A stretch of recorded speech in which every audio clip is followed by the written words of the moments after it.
मती पुस्तक 14:1 एपरि लिखा जाए, तुमे माने लोक देखा जेपरि धर्म कर्म न कर, एथिपाई सावधान हो, नहले तुम मानक स्वर्गस्थ पिता निकट में तुम मानकर पुरस्कार नाही।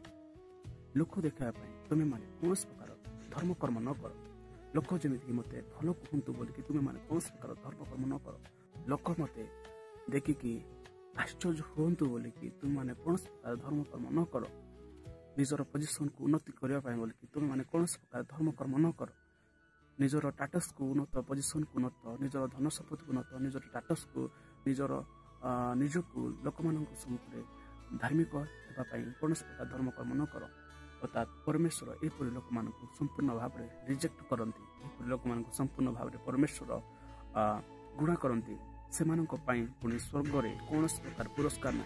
लोक देखापी जो लोक मैंने कि धर्म कर्म कर कौन प्रकार स्वर्ग राज्य में पुरस्कार ही ना।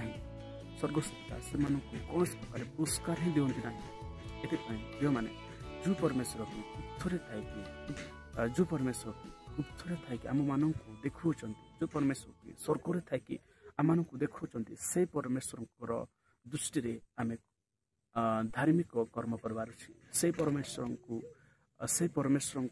इच्छा को सफल करने आम संपूर्ण धर्म कर्म करवार अच्छे। प्रभु जो परमेश्वर की गुप्थरे थी आम देखुं, से परमेश्वर साटिस्फाई होवार अच्छे, से परी कर्म आम करवार अच्छे।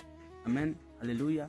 तेणु प्रिय मंडली आज आम निजक परीक्षा करवा, मुझे परमेश्वर इच्छा को सफल करूँ मुझे परमेश्वर दृष्टि में एक धर्म कर्म करूँ कि ना, मु परमेश्वर एक साटिस्फाई काम है धर्म कर्म करूँ कि ना, से विषय को लेकिन आज आम चिंता करवा। जेकोसी काम करेंगे से समस्त पथ कौन करेंगे, प्रभु सरल करेंगे, आपण को स्वर्ग राज्य में पुरस्कार देवे। आपण मान मत जो परमेश्वर की स्वर्ग रे थाई कि जो परमेश्वर की आम मान स्वर्ग रे पुरस्कार रखते, से परमेश्वर आम मान कौन करेंगे, जीवन पुरस्कार देवे। ये वाक्य यदि आपको भल लगुच लाइक करें, शेयर करें, सब्सक्राइब करने जमार बोलते ना। Thank you for watching this video. Amen.